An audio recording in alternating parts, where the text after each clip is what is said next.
Om Shanti. English translation of Visari number 193. Clarified on 7th February 2005 at Surat, Gujarat. आज की वाणी है 7 मई 1966। Today's Vani is of the 7th May 1966. Record चला है धीरे धीरे मनुआ धीरे धीरे। The record that is song played is Have patience, O mind, have patience. तेरे सुख के दिन आए। Your days of happiness will arrive. जरूर कोई अधीर हो रहे होंगे। Certainly, some people are becoming impatient. तो बोला So it was said, मनुआ धीरे धीरे। Have patience, O mind. मनुआ किसे कहा जाता है?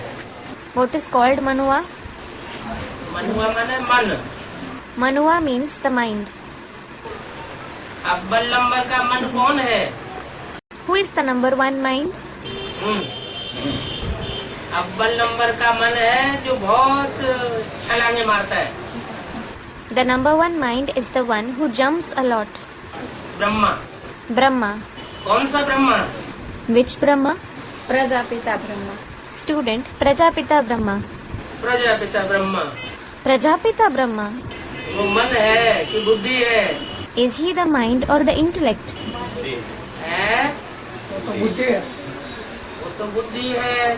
He is certainly the intellect. उसकी भी बुद्धिमानों की बुद्धि शिव है। The one who is even his, that is Prajapita's intellect, is Shiv. लेकिन अव्वल नंबर का मन कौन है? But who is the number one mind? इसके एक के धीरज धरने से सबके अंदर धीरज आ जाएगा। When that one becomes patient, everyone will become patient. वो एक मन कौन सा है? Who is that one mind? मनुआ तो सभी है।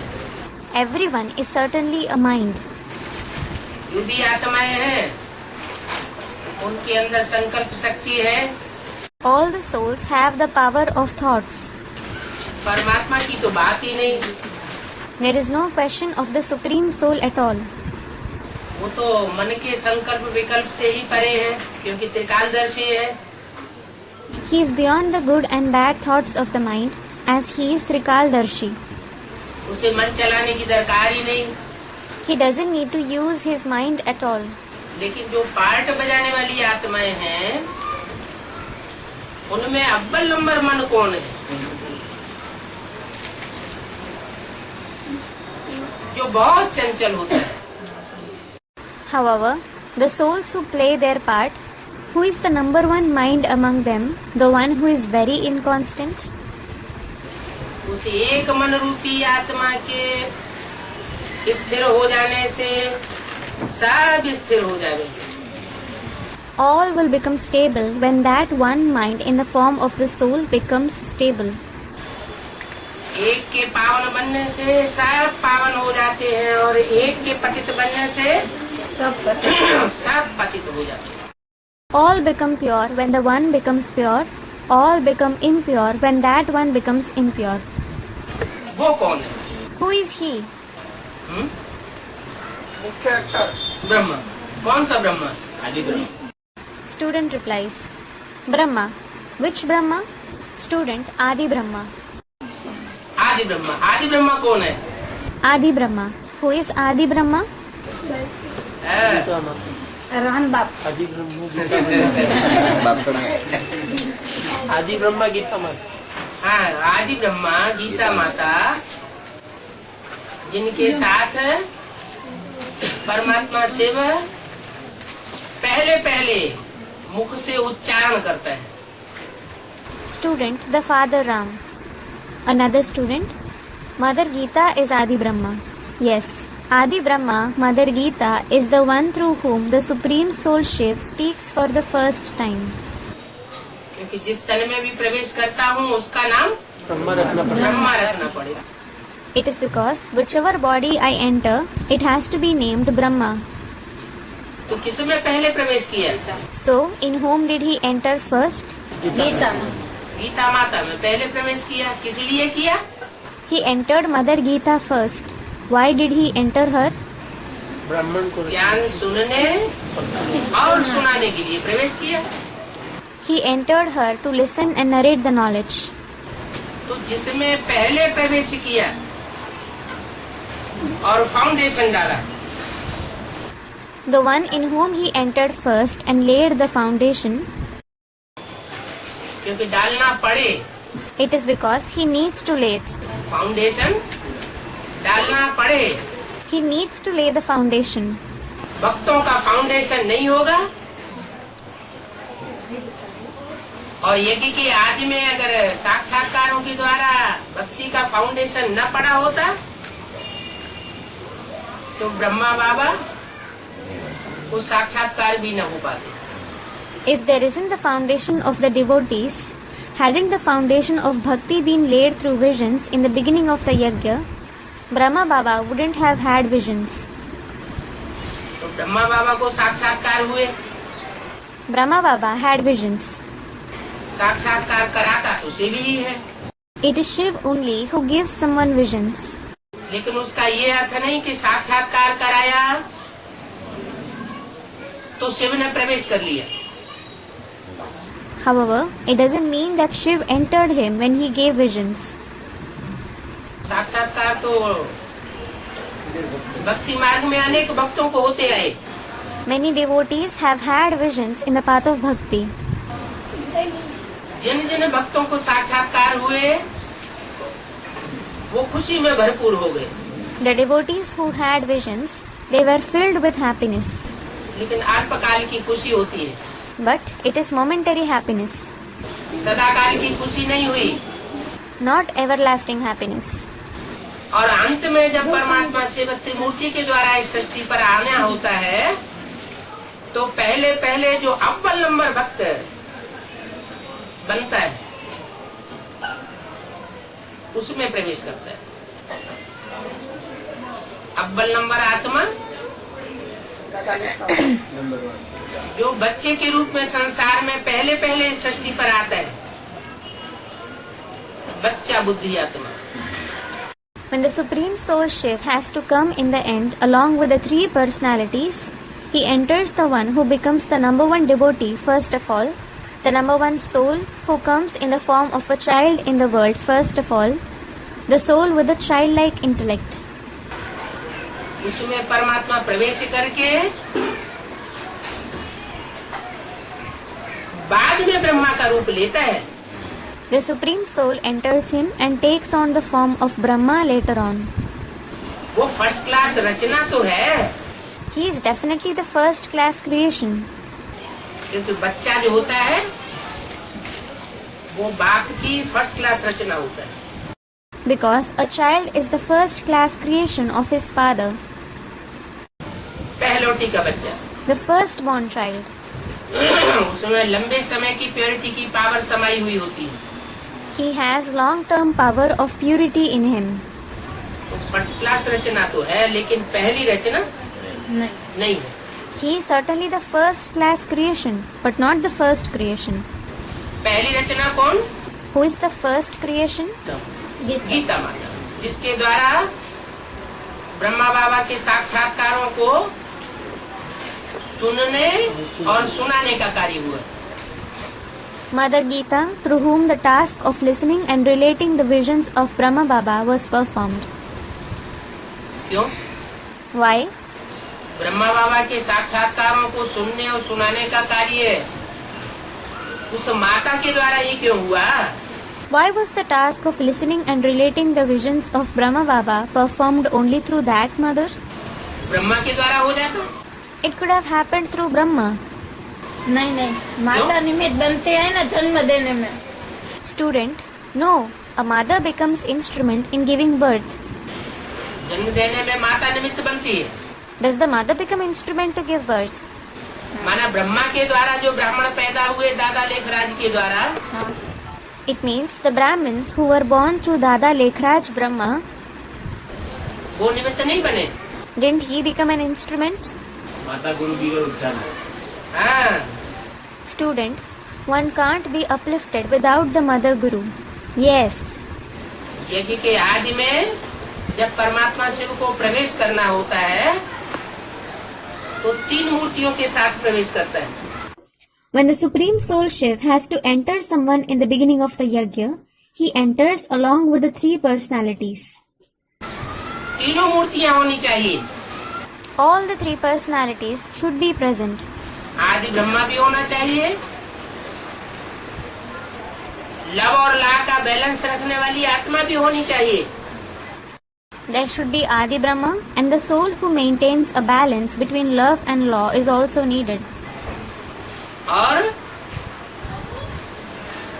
जो लाफुल पार्ट बजाने वाला धर्मराज का पार्ट धारी आत्मा है वो भी होनी चाहिए। Plus, the one who plays the lawful part of Dharmaraj should also be present. तो तीनों आत्माओं में सबसे संकल्प शक्ति किसकी तीखी होती है? So, whose power of thoughts is the sharpest among all the 3 souls? Student Shankar. वो कब तीखी होती है? When is it sharp? जब कंसंट्रेशन संपन्न स्टेज को पहुंचा हुआ होता है। It is when his concentration reaches the complete stage. और सबसे कमजोर आत्मा कौन बन जाती है कलयुग के अंत में आकर? Who becomes the weakest soul at the end of the Iron Age?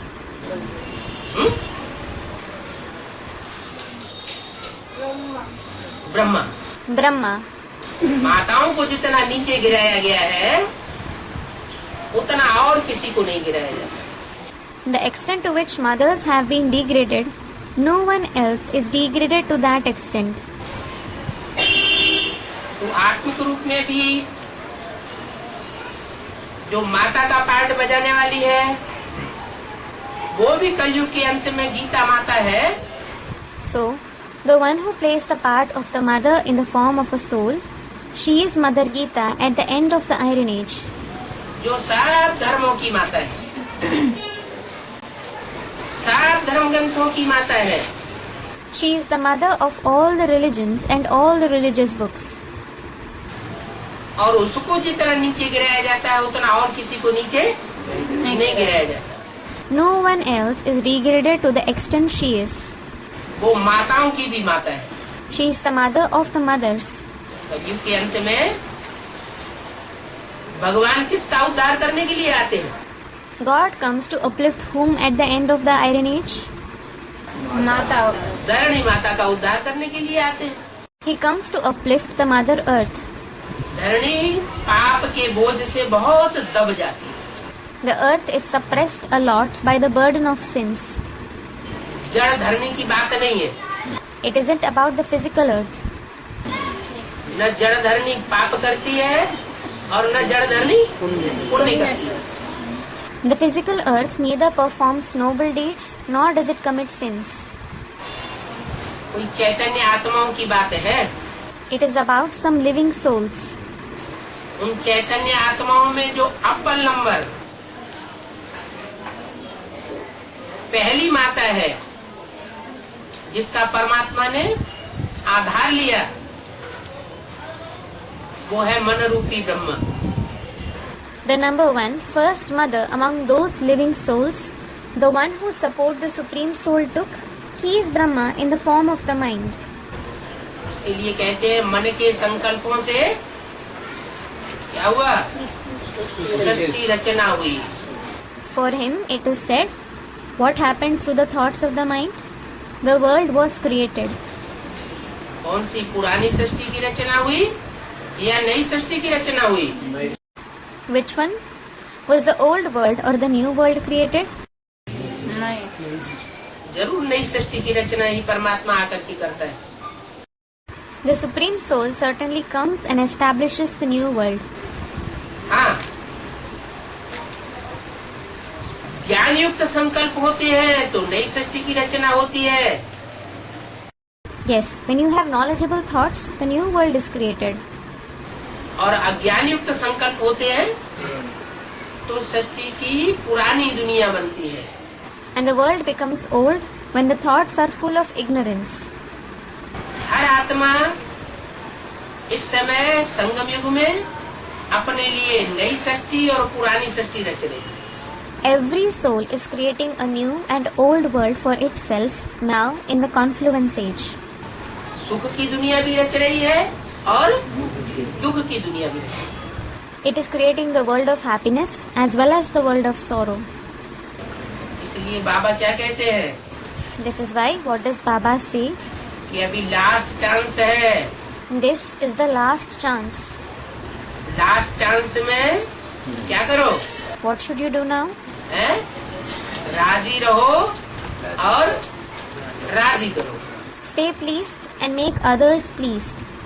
खुश रहो और खुश करो। Stay happy and make others happy. सुख दो और सुख लो। Give happiness and take happiness. न दुख दो न दुख लो। अच्छा, Neither give sorrow nor take sorrow. अच्छा? लेकिन माया तो मन को भरमाती रहती है। But Maya certainly keeps diverting the mind. माया और प्रकृति माता ये दोनों बड़े विकराल रूपधारी है। Maya and Mother Nature, both of them take a ferocious form. प्रकृति 5 तत्वों का संघात है। Nature is the combination of 5 elements. पृथ्वी, जल, वायु, अग्नि, आकाश। That is earth, water, air, fire and sky. वो तो जड़ है। They are certainly inert. उनको भी कोई चैतन्य पार्ट बजाने वाली चैतन्य आत्माएं हैं।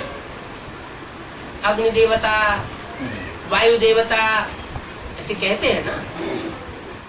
There are some living souls who play those parts in the living form. It is said, the deity of fire, the deity of wind, isn't it? तो उनमें मुख्य है धरणी। The main among them is the earth. धरणी माता कहो, मन कहो, गीता माता कहो। जो गीता माता आदि में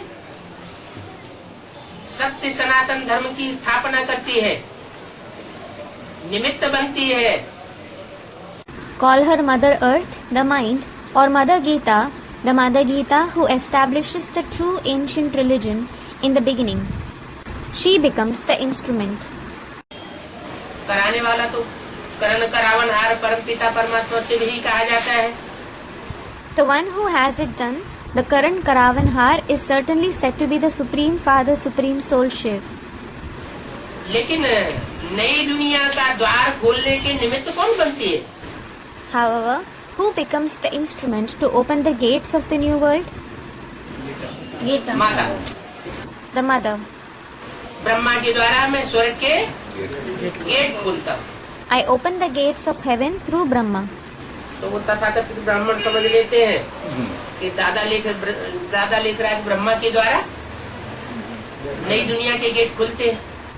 So those so-called Brahmins think that the gates of the new world are opened through Dada Lekhraj Brahma. लेकिन वो तो शरीर छोड़ गए। However, he left his body. द्वारा माना मीडिया की बात रही नहीं।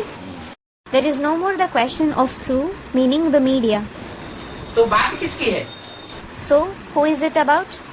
जरूर जो आदि में माता थी, जिसके लिए मुरलियों में आता है ऐसी ऐसी बच्चियां थी जो मम्मा बाबा को भी ड्रिल कराती थी, डायरेक्शन देती थी। किसको? Certainly, the mother who was present in the beginning of the yajna, for whom it is stated in the Murli, there were such daughters who made even Mama Baba perform drill. They used to give directions. To whom? Brahma मम्मा बाबा को। मम्मा और बाबा को भी direction देती थी। They gave directions to even Mama and Baba. ऐसे महाभारत की मुरलियों में आए हैं। Such great sentences have been mentioned in the Murlis. भले वो मुरलियों के महाभारत के इस समय लोप कर दिए गए हैं। Though those great sentences of the Murlis have been erased now. मैं हमने सुने हैं बाबा। Student, but we have heard them, Baba. ये है लेकिन प्रूफ चाहिए ना। मतलब ये मुरली जब हमने ब्रह्म कुमारी में सुनी है। You have heard them, but the proof is needed, isn't it? Student, we heard this Murli from the Brahma Kumaris. सुनी, लेकिन उसका प्रूफ चाहिए। You surely have heard them, but its proof is needed. तो proof के लिए वो पुरानी मुरली नष्ट कर इकट्ठी करनी पड़ेगी। You will have to collect those old murlis for proof. अभी तो ये हालात है कि पुरानी मुरली का प्रूफ उनको दिखा भी दो तो देखो, तो कहेंगे कि तुम्हारी छपाई हुई। Now, the condition is such that even if you show them the proof of the old murlis, saying, "See it," they say it has been printed by you. तो भक्त लोग जो है वो अड़ियल हो जाते हैं, The devotees become stubborn. अड़ जाते हैं, They become obstinate. हठयोगी है। They are hati yogis. कौन से भक्त लोग हठयोगी बनते हैं? Which devotees become hati yogi? बाहर की दुनिया के, Those of the outside world. बाहर की दुनिया के तो हम देखते ही आए 63 जन्मों से, लेकिन उनके भी जो बीज है, उनकी भी जो जड़ें हैं, वो ब्राह्मणों की दुनिया में। We have been seeing them for 63 births. However, their seeds and roots are present in the Brahmin world. बहुत हठी होते हैं। They are very stubborn. उनको जब तक साक्षात धर्मराज के सामने न रखा जाए तब तक वो मानने वाले नहीं।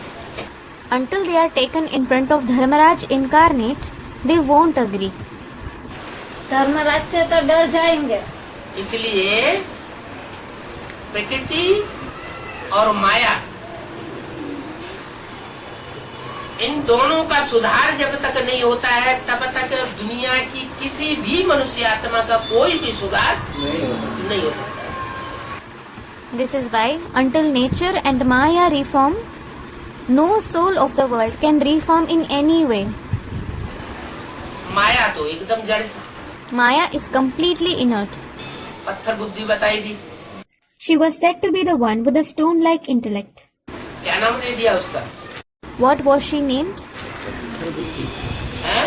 अहिल्या। Ahilya. हैं? अहि माने सांप, Ahi means snake. लेया माने ले आई। Leah means Leai. That is, she brought it. जो जानबूझ करके सर्प जैसे भिखारियों को बाबा के सामने ले आती है।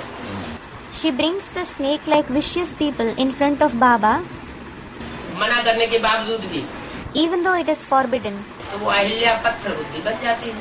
So, that Ahilya becomes the one with a stone-like intellect. वो भी जब तक परमात्मा के चरणों का स्पर्श न करे तब तक उसका उद्धार नहीं हो। कौन से चरण? That too, until she touches the feet of the Supreme Soul, she cannot be uplifted. Which feet? स्थूल चरणों की बात है। Is it about the physical feet? Buddha रूपी जो चरण है, बुद्ध रूपी जो पांव है, उनका जब तक उसको स्पर्श नहीं होता है तब तक वो भी सुधरने वाली नहीं है। Until she touches his feet like intellect, she won't reform. ये तो हुई माया की बात। This was about Maya. माया रावण कहते हैं ना, They say Maya Ravan, don't they? माया भी रूप धारण करने वाला है। He takes on an elusive form. Ravan के कितने सिर? How many heads does Ravan have? 10 सिर। 10 heads. उनमें कौन कौन से सिरों को, कौन से सिरों की पहचान है? Which heads do you identify out of them? हैं? काम, क्रोध, लोभ, मोह, अहंकार। Student, lust, anger, greed, attachment and ego. ये तो 5 ही हुए। They are just 5. 5 स्त्री का होता है। Students, there are 5 female heads. अच्छा, माना काम, क्रोध, लोभ, मोह, अहंकार ये रावण के सिर हैं। हाँ, Acha, lust, anger, greed, attachment and ego. These are the heads of Ravan. और स्त्री कौन है? Who is the female then? हैं? फिर स्त्री कौन है? उसके सिर कौन से है? Who is the female then? Which are her heads? ये रावण। हाँ, Student, nature. Yes. प्रकृति है, वो भी जड़त्वमयी होती है। She is nature and she is also inert. क्या? What? प्रकृति के जो 5 जड़ तत्व हैं, पृथ्वी, जल, वायु, अग्नि, आकाश, ये भी स्त्री रूप है। और ये स्त्री रूप जो है वो भी बहुत विकराल रूप धारण करते हैं। The 5 inert elements of nature, earth, water, wind, fire and sky, these are the female forms and they also acquire a very fearsome form. क्या? What? घर का सुधार और घर का बिगाड़। वसुधैव कुटुम्बकम, सारी वसुधा हमारा परिवार है, कुटुंब है। The reformation and the ruination of a house. Vasudhaiva Kutumbakam. The entire world is our family. उसका सुधार और उसका बिगाड़ किसके हाथ में? In whose hands does its reformation and ruination lie? माता के हाथ। प्रकृति माता के हाथ में है। It is in the hands of Mother Nature. अगर वो तामसी बन जाती है If she becomes degraded, तो कहते हैं घर की धरणी अगर अच्छी नहीं है तो घर का सत्यानाश कर देती है। it is said that if the lady of the house isn't good, she ruins the house. और घर की धरणी अगर अच्छी हो तो घर क्या बन जाता है? And if the lady of the house is good, the house turns into what? स्वर्ग बन जाता है। Heaven. तो सारा मदार इसके ऊपर आ गया। So, upon whom does everything depend? माताओं पर। Students, upon the mothers. बहुत सी माताओं के ऊपर बाद में। It depends on numerous mothers later. पहले प्रकृति को हाँ, पहले प्रकृति माता कहो, गीता माता कहो, आदि ब्रह्मा कहो, उसके ऊपर सारी जिम्मेवारी आ जाती। Student, first it depends on nature. Yes, call her Mother Nature, Mother Gita or Adi Brahma. The entire responsibility comes upon her. लेकिन जिम्मेवारी तो आ गई। Well, she certainly got the responsibility. उसको पॉल्यूट किसने किया? But who polluted her? प्रकृति को जो पॉल्यूशन हो रहा है वो पॉल्यूशन करने वाला कौन? The pollution that is occurring in nature, who is polluting it? कीड़े मकोड़े, पशु पक्षी, मनुष्य, या मनुष्यों में भी श्रेष्ठ हम ब्राह्मण? Is it insects and spiders, animals and birds, humans? Or are we Brahmins, the elevated ones among human beings, polluting her? ब्राह्मण Student, the Brahmins. ब्राह्मण पॉल्यूट कर रहे हैं। The Brahmins are polluting nature. माया ने पॉल्यूट किया है माया। Student, Maya. माया pollute करती है। Does Maya pollute her?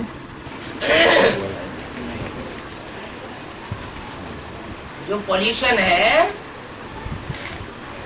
वो भी दुर्योधन दुशासनों के द्वारा होता है। The pollution takes place through Duryodhan Dushasan. सब पुरुषों को कौन सा रूप बता दिया मुरली में? All men were said to be a form of what in the Murli? Duryodhan Dushasan. सब पुरुष Duryodhan Dushasan. All men are Duryodhan and Dushasan. तभी तो मारना चाहिए. Student, that's why they should be beaten. मारना चाहिए. They should be beaten. क्या डंडे से मारना चाहिए? बबूल के डंडे से? नहीं. हाँ. Should they be beaten with a babool stick? Student, no. कैसे मारेंगे?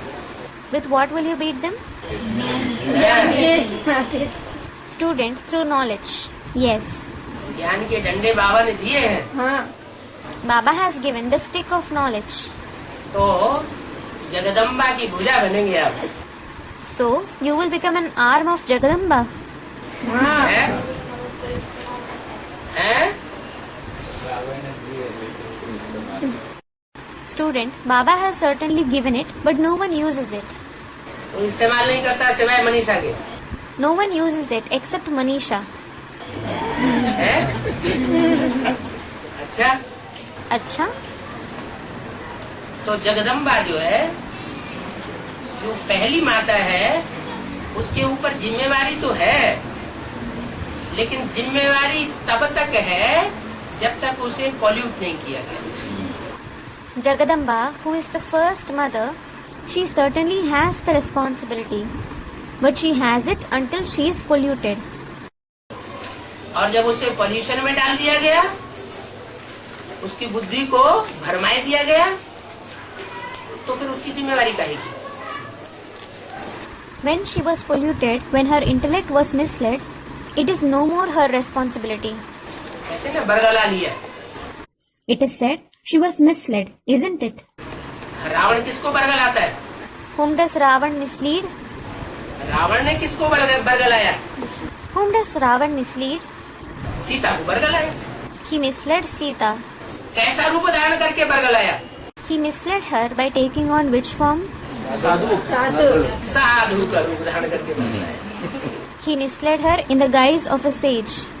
तो जो साधु का रूप धारण करके बरगलाने वाला रावण है, वो रावण के ऊपर सारी जिम्मेवारी चली जाती है दुनिया को अंधेरे में ले जाने की। So Ravan, who misleads her by acquiring the form of a sage, the entire blame of taking the world into darkness falls on that Ravan. दुनिया अंधेरे में जाती है तो कीट, पशु, पक्षी, पतंगे, मनुष्य सारे ही अंधेरे में जाते हैं। The world dives into darkness. So, insects, animals, birds, moths, human beings, all dive into darkness. पहले मनुष्य अंधेरे में जाता है। First, human beings dive into darkness. मनुष्य कब बनता है? When does he become a human being? मनुष्य मनुष्य क्यों कहा जाता है? Why is a human being called a human being? मन का उपयोग करता है तो मनुष्य कहा जाता है। He uses his mind. Hence, he is called a human being. अगर मन का उपयोग न करे तो मनुष्य न कहा जाए। If he doesn't use the mind, he won't be called a human being. अथवा मनु की औलाद है तो मनुष्य कहा जाता है। Or, if he is the progeny of Manu, he is called a human being. That is Manushya. और जन्मों में तो मनु माने ब्रह्मा होता ही नहीं, कोई जानता ही नहीं कि सृष्टि का पहले नंबर का मनु कौन है। There isn't Manu meaning Brahma in the other births. No one knows who the number one Manu of this world is. अव्वल नंबर मनु कौन है या फर्स्ट क्लास मनु कौन है, Or who the first class Manu is. इस अंतिम जन्म में पता चलता है कि मन रूपी ब्रह्मा कौन है, विष्णु कौन है और शंकर का पार्ट बजाने वाला कौन है। You come to know in this last birth who Brahma in the form of the mind is, who Vishnu is, and who plays the role of Shankar. तो जिस इस अंतिम जन्म में पता चलता है कि ये मनु है, तो उस मनु की औलाद मनुष्य कहे जाती है। So when you come to know in this last birth that he is Manu, the progeny of that Manu are called Manushya. जैसे ब्रह्मा की औलाद ब्राह्मण कहे जाते हैं, Just as the progeny of Brahma are called Brahmins. जैसे शिव की followers शैव कहे जाते हैं, The followers of Shiv are called Shaiv. Vishnu के फॉलोअर्स वैष्णव कहे जाते हैं। And the followers of Vishnu are called Vaishnav. माना फॉलोअर या बच्चे के अर्थ में एक मात्रा बढ़ जाती है। It means one syllable increases in the case of the follower or child. तो मनु की औलाद मनुष्य हुए। So, human beings are the progeny of Manu. मनुष्य जब सुधरता है तो देवता बन जाता है, When a human being reforms, he becomes a deity. और मनुष्य बिगड़ता है तो रावण जैसा राक्षस बन जाता है। When a human being gets spoiled, he becomes a demon like Ravan. अब सवाल ये है Now, the question is, कि मनुष्य बिगड़ा, if a human being gets spoiled, मनुष्य में स्त्री और पुरुष दोनों ही आते हैं ना। both women and men are included among the human beings, aren't they? है? क्योंकि आत्मा तो एक जन्म में स्त्री बनती है और एक जन्म में पुरुष बनती है। It is because the soul becomes a woman in one birth and a man in the other. अच्छा, अच्छा, लेकिन आत्माओं में भी कोई आत्मा ऐसी होती होगी ना जो 84 जन्मों में से ज्यादा जन्म स्त्री के लेती हो। There must be some souls among all the souls who have more births in the form of a woman among the 84 births. और कोई पुरुष ऐसे होते होंगे जो ज्यादा जन्म पुरुष के लेते होंगे। And there would be some men who have more births in the form of men. ऐसे सामान्य रूप से कह दिया, एक जन्म स्त्री का, एक जन्म पुरुष का। It was said generally that one birth is in the form of a male and the other is in the form of a female. लेकिन साथ साथ में ये भी बता दिया कि ज्यादा से ज्यादा 2 जन्म स्त्री के हो सकते हैं अथवा ज्यादा से ज्यादा 2 जन्म पुरुष के हो सकते हैं। But at the same time it was said there can be 2 consecutive births in the form of a female or a male at the most. माने कोई आत्मा में पुरुषत्व के संस्कार ज्यादा हैं। It means some souls have more masculine sanskars. माने कड़कपने के संस्कार ज्यादा हैं। That is, it has the sanskars of being strict. जैसे त्रिमूर्ति में एक मूर्ति बिल्कुल लूज दिखाई गई है। Just as one personality in the Trimurti is shown sitting in a loose, that is lenient posture. सहज रूप में बैठक दिखाई गई। He is shown to be sitting in ease. Brahma को दादा लेखराज को किस रूप में दिखाया गया? In which form was Brahma Dada Lekhraj shown? सहज रूप में। In an easy form. कोई बच्चा आया, बाबा हमारे घर वाले बहुत परेशान करते हैं और हमारा मन को बहुत तंग करता है और अब शादी तो करनी पड़ेगी। बाबा कहते हैं अच्छा कोई बात नहीं, तुम शादी कर लो। और बाबा तो चाहते हैं कोई ऐसा महावीर नहीं निकले जो पवित्र रह करके दिखाए। If any child came saying, Baba, my family members trouble me a lot and my mind troubles me a lot too. I will have to get married now. Baba says, Acha child, no problem. You may get married. Baba certainly wants that some Mahavir Virni to come up, someone who sets an example by staying pure. तो ब्रह्मा बाबा loose बात कह देते थे। So, Brahma Baba used to speak becoming loose. Student, he is the mother, isn't he? माँ है, क्योंकि मुरली में बोला है, ये ब्रह्मा भी इंटरफियर करके बोलता है। He is the mother. In fact, it was said in the Murli. This Brahma also interferes and speaks in between. जब शिव बाबा मुरली चलाते हैं ब्रह्मा के द्वारा, तो ब्रह्मा की सोल भी बीच बीच में इंटरफियर करके बोलती है। When Shiv Baba plays Murli through Brahma, the soul of Brahma also interferes in between and speaks. तो कोई बच्चा आके बोलता है, बात करता है, तो बाबा ने कहा कि जो बातचीत करते हैं वो मुरली नहीं है क्या? If any child speaks in between, Baba has said, whatever conversation takes place, isn't that Murli? है? ब्रह्मा के द्वारा शिव बाबा ने बच्चों से बात की। Shiv Baba conversed with the children through Brahma. तो जो शादी की बात आई, कोई बच्चे ने पूछी, परमिशन मांगी, तो ब्रह्मा का कर्म है, लूज होने की वजह से उन्होंने क्या किया? डायरेक्शन दी, अच्छा कर लो। The topic of marriage that arose, some child sought permission for it. As it was the body of Brahma, because of being loose, he gave this direction. Acha child, you may get married. हाँ, पवित्र रह करके दिखाई। Prove yourself by staying pure. तो ठीक है, direction तो दे दिया गया। That's all right. He certainly gave the direction. लेकिन डायरेक्शन देने वाली आत्मा ने ये नहीं सोचा कि मुरली में ये भी कहा हुआ है कि शादी बर्बादी। But the soul who gave direction didn't think that it is even said in the Murli that marriage is ruination. शादी जो है जब मुरली में बोल दी बर्बादी। When it was said in the Murli that marriage is ruination, लेकिन बोली किसने? however, who said that? Brahma ने बोली। Brahma said that. शिव बाबा ने बोली। Did Shiv Baba say that? Shiv बाबा ने एक निश्चित नियम बना दिया है, Shiv Baba made a certain rule. शादी बर्बाद, Marriage is ruination. और शादी की भी परिभाषा बताई है। The definition of marriage has also been mentioned. शादी की परिभाषा ये नहीं बताई कि ढोल बजा लिए और पंडित जी ने इधर उधर आके चारों तरफ घुमाई दिया तो शादी हो गई, या कोर्ट में जाकर के मैरिज कर ली तो शादी हो गई। You played drums and cymbals, etc. and a Panditji came and made you walk in circles around the sacrificial fire, and that is marriage. Or you went to the court and married. That's called marriage. नहीं, No.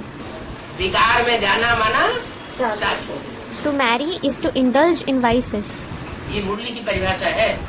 This is the definition of the Murli. क्या? What? कोई विकार में जाता है माना शादी हो। If someone indulges in vices, it means he has married. वि माना विकृति, V means Vikriti. कार माना कार्य, Kar means Karya, that is task. जो विपरीत कार्य है श्रीमत के खिलाफ, वो कार्य अगर कोई करता है तो वो विकार में जाने वाला जैसे शादी कर देता है।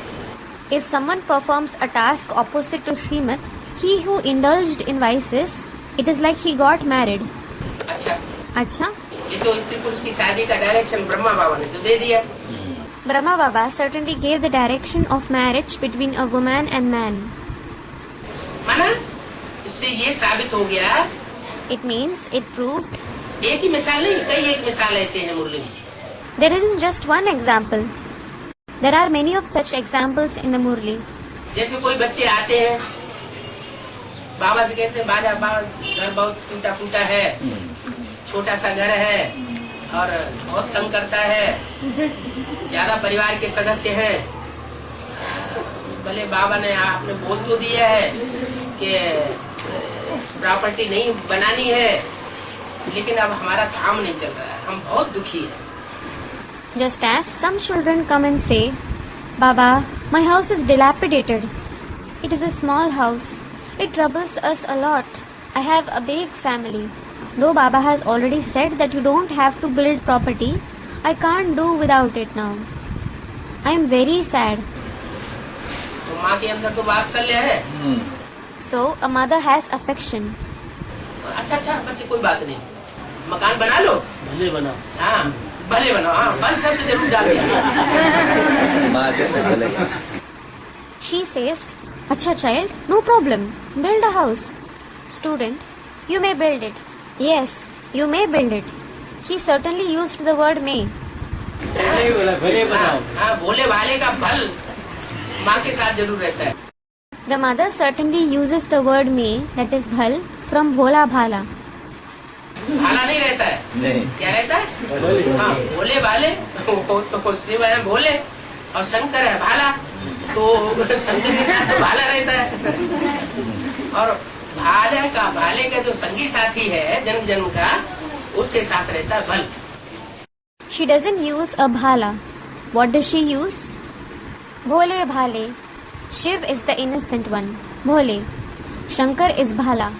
Literally means a spear. Shankar has a spear.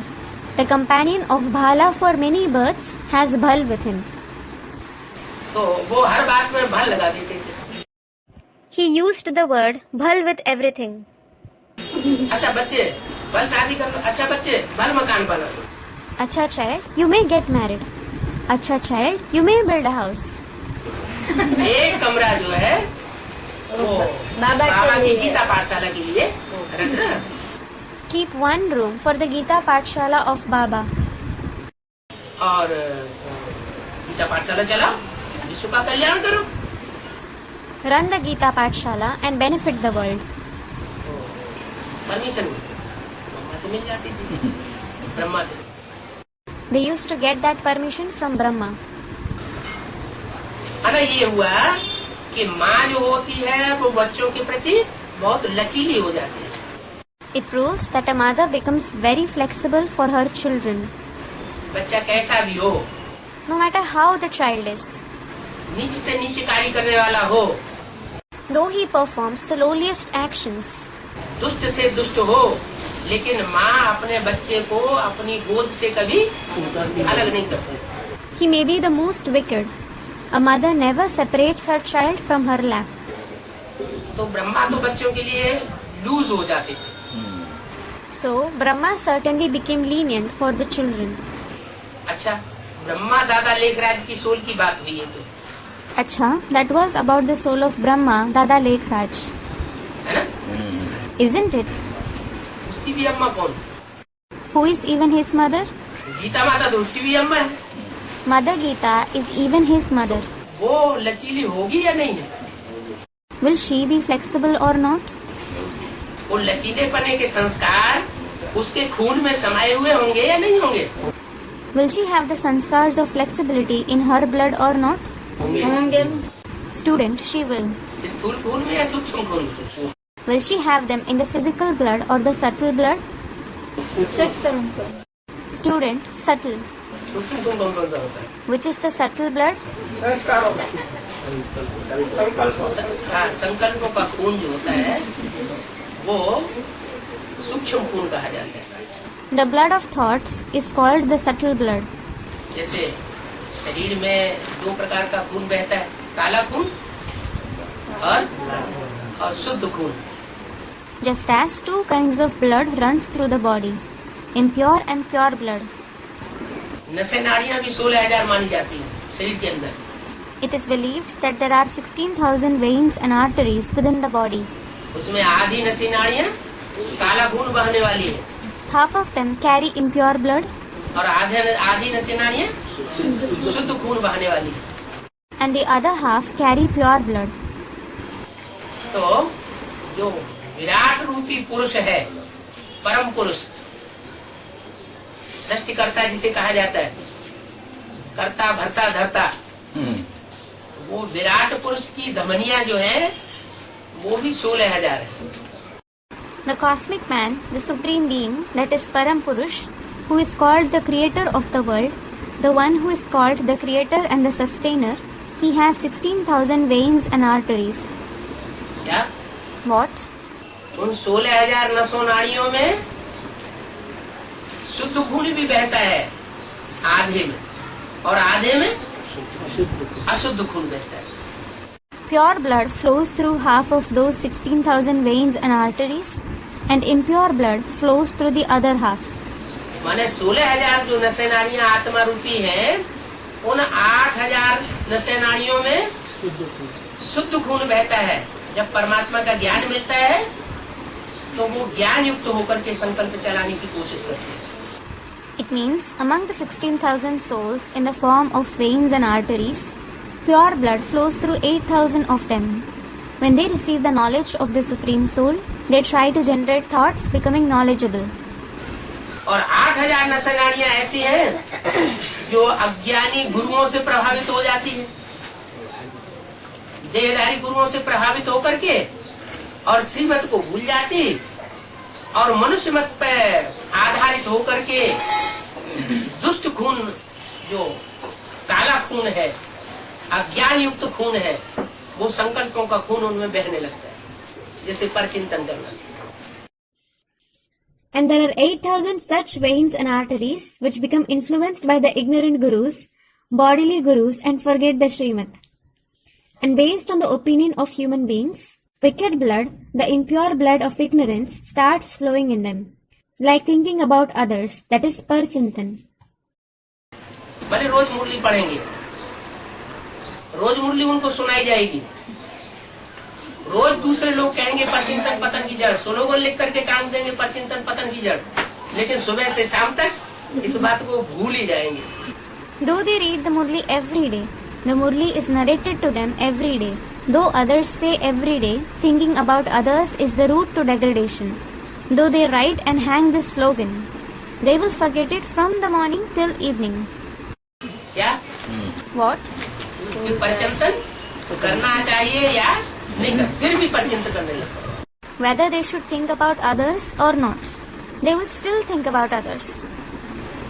तो कहने का मतलब ये हुआ कि ईश्वर जब इस सृष्टि पर आते हैं ब्रह्मा के द्वारा सृष्टि रचना का कार्य करते हैं, तो एकदम परिवर्तन नहीं हो सकता। क्यों नहीं हो सकता? The meaning of saying this is, there can't be transformation at once when God comes to this world and performs the task of the creation of the world through Brahma. Why not? क्योंकि दुनिया के हर धर्म की विशेष आत्माओं को चुन चुन करके ब्राह्मण धर्म में इकट्ठा किया जाता है। It is because the special souls of all the religions are chosen and gathered in the Brahmin religion.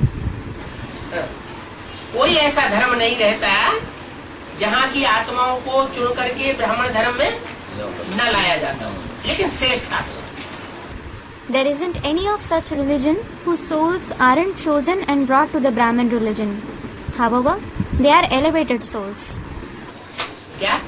What? श्रेष्ठ आत्मा कौन है? Who are the elevated souls? श्रेष्ठ माना देवता। Elevated means deities. जो भी देवता धर्म की विशेष आत्माएं हैं, जो द्वापर युग से दूसरे धर्मों में कन्वर्ट होने लगी थी, कन्वर्ट होते होते दूसरे धर्म में जाकर के समा गई। कोई समा जाती है, कोई आ जाती है, कोई फिर वापस जाती है। ये कन्वर्शन बार बार चलता रहता है। The special souls of the deity religion who started to convert from the copper age, who merged in other religions while being converted, some merge in them, some come back, some go back again. This conversion keeps happening repeatedly.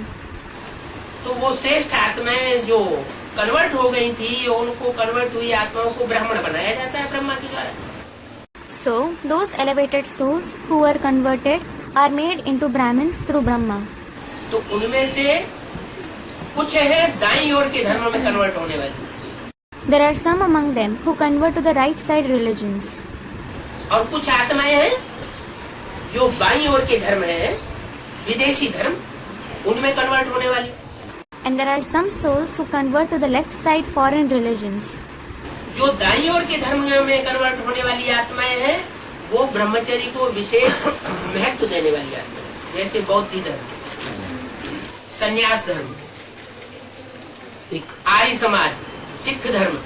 Those who convert to the religions on the right side are the souls who pay special attention to celibacy, just as the Buddhist, Sannyas, Arya Samaj and the Sikh religion.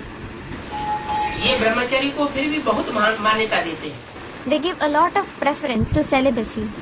Just opposite जो वाम मार्गी धर्म है, इस्लामी, Christian, मुसलमान, नास्तिक वगैरह, ये purity को महत्व नहीं देते। The left side religions, just opposite to them, like the Islam, the Christian religion, Muslim religion, atheism, etc., don't give importance to purity.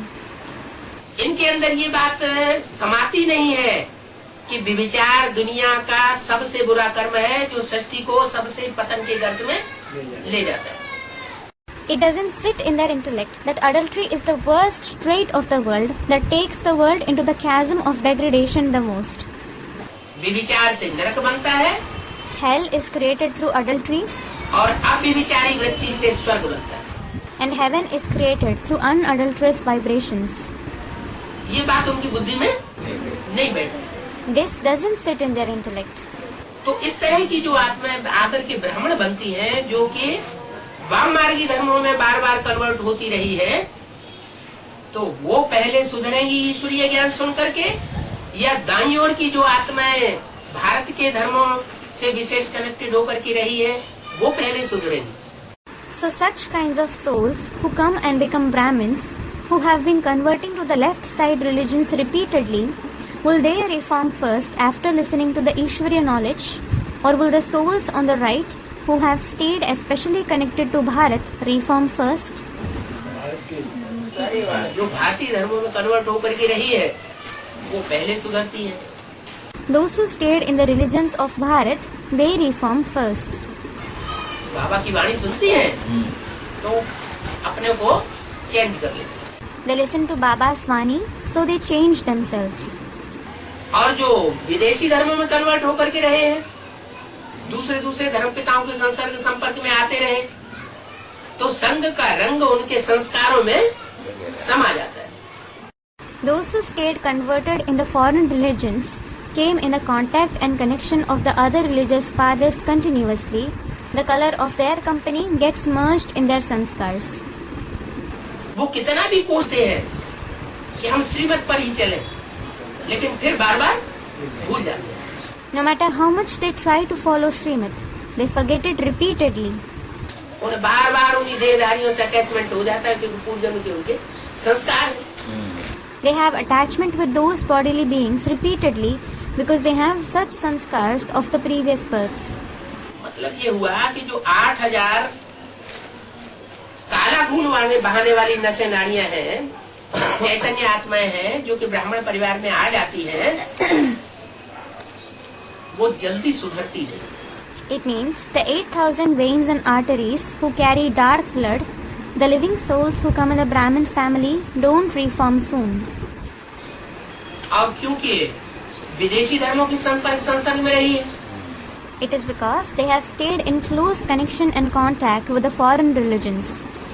और जितने भी विदेशी धर्म हैं वो सब हैं आपाधापी करने वाले। All the foreign religions are the ones who engage in competition. क्या What? लेफ्टिस्ट धर्म है ना? They are the leftist religions, aren't they?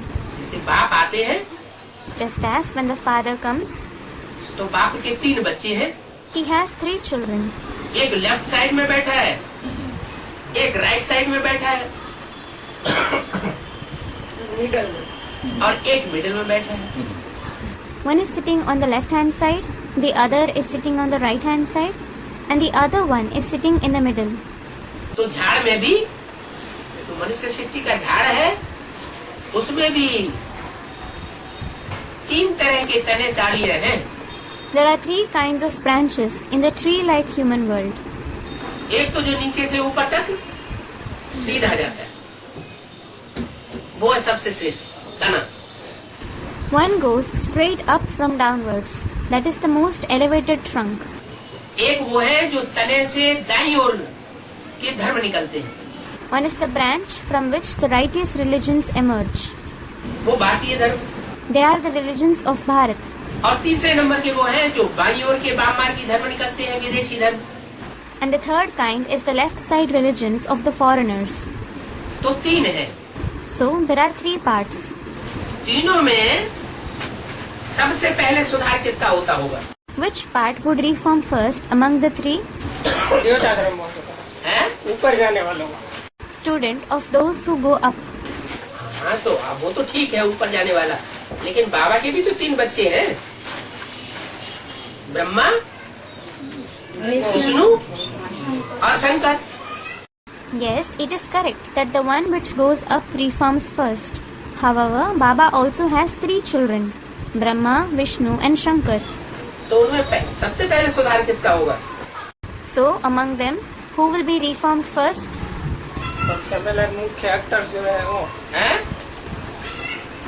Brahma का पहले सुधार होता है कि विष्णु का पहले सुधार होता है कि शंकर का पहले सुधार होता है? Is Brahma reformed first, or is Vishnu reformed first, or is Shankar reformed first?